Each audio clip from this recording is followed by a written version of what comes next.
Thank you, Mr. Speaker. Will the government leader take the question? Government leader, I think you will agree that the country has never been at a lower stage in our history than we have been over the last few weeks. I listened to your speech very attentively, and my questions are as follows. Would you not agree that we've had many, many protests in the history of this country? Many protests that weren't at the scale of this protest, but a lot more violent than this. But yet we've never seen any Prime Minister refuse to dialogue, to speak to these frustrated Canadian citizens, Canadian taxpayers. On the contrary, instead of speaking to them, he spoke down to them.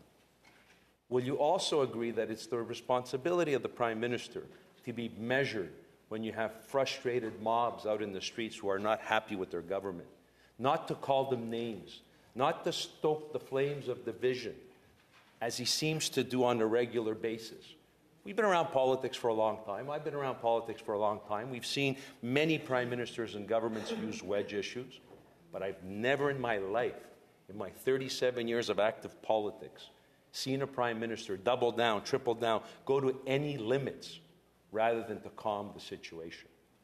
At the end of the day, and I saw it in your speech today, we've seen the Prime Minister on a couple of occasions call protesters in this country, taxpayers, Canadian citizens, marchers with the swastika, defenders of Nazism.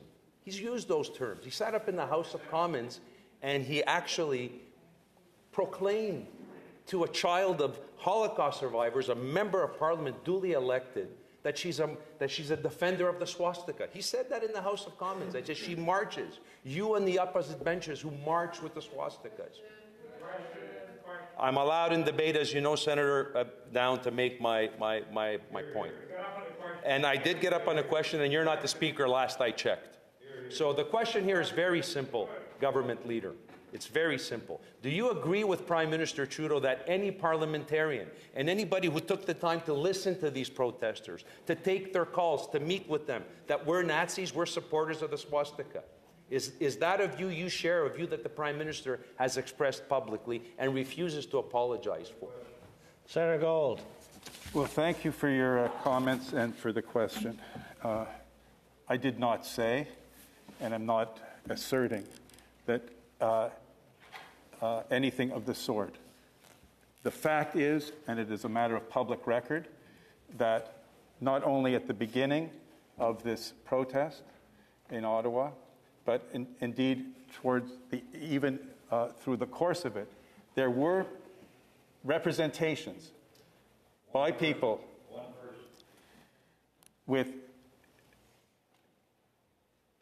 an expression. It is a matter of public record, if I may continue, that at the beginning and even to the end, there was the display of signs that were intimidating, harassing, racist, ugly, and unacceptable. To your question, I do not agree with your characterizations of the Prime Minister's actions. I will not. I'm really trying hard, colleagues, to be factual and clear and not to get drawn in to what is clearly an anger at the Prime Minister, a frustration with this government, and legitimately partisan rhetoric from others. So I'm not going to talk about what it must feel like to a father to be looking at signs, and I won't repeat the ugliness of some of the signs, but calling for him or describing him.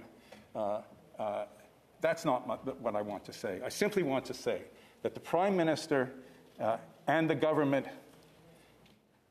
took very seriously its obligations under the law, thought long and hard about whether or not this crisis could be managed without invoking the Emergencies Act, consulted, reviewed, took advice from intelligence and police officers, and reluctantly came to the decision that there was no other way to resolve this crisis.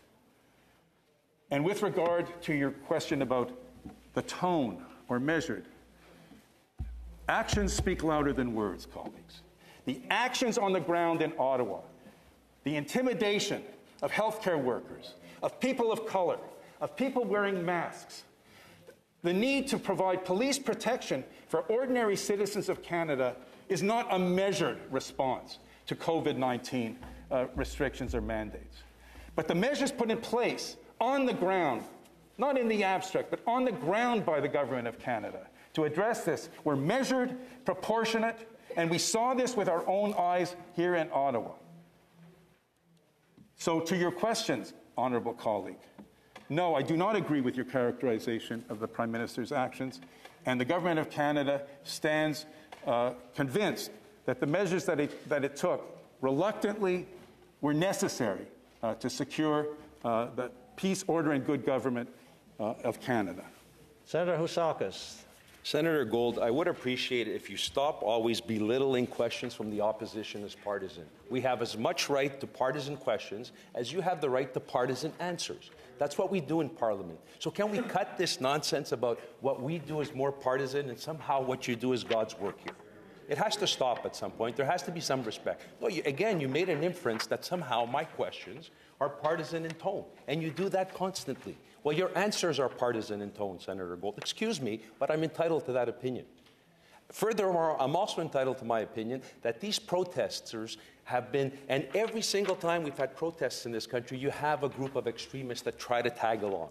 And this is what has happened particularly in this case. But again, for a Prime Minister to smear everybody with one brush and call these protesters, millions across Canada, Nazis, which he did, and people who march with swastikas, again, is categorically false. And I don't agree with your premise, because I took the time last week to walk up and down and speak to protesters. They went out of their way to be measured in their protest. But my next question, Senator Gold, has to do with your speech where you said that the Measures Act only affects these particular protesters, doesn't affect all other Canadians. Last I checked in the last 2 days, to get past military-style checkpoints here in Ottawa, to get to my job here, I had to provide ID, and I had to provide proof of exclusion to the police.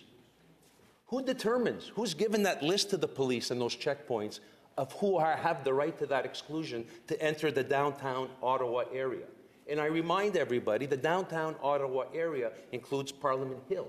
And maybe it's gone absent to parliamentarians here, but this is the first time in the history of this country that the Parliament Hill of Canada has been closed to Canadian citizens. Exactly. Never before.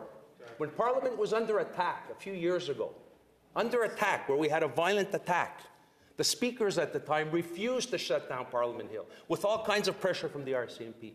We said it's a fundamental right for Canadians. So don't say in your speech that the measures only affect the protesters.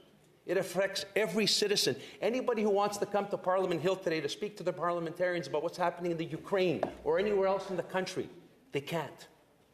So don't say in your speech it only affects the protesters. It affects each and every Canadian that wants to come here to protest on Parliament Hill. Sorry, Senator Housakos. This is for all senators who wish to ask questions. Senators are obviously aware that you can only speak to this matter once. Mm-hmm. So when you're asking questions, please don't use that as a platform to get in a second or a third speech. Senator Gold.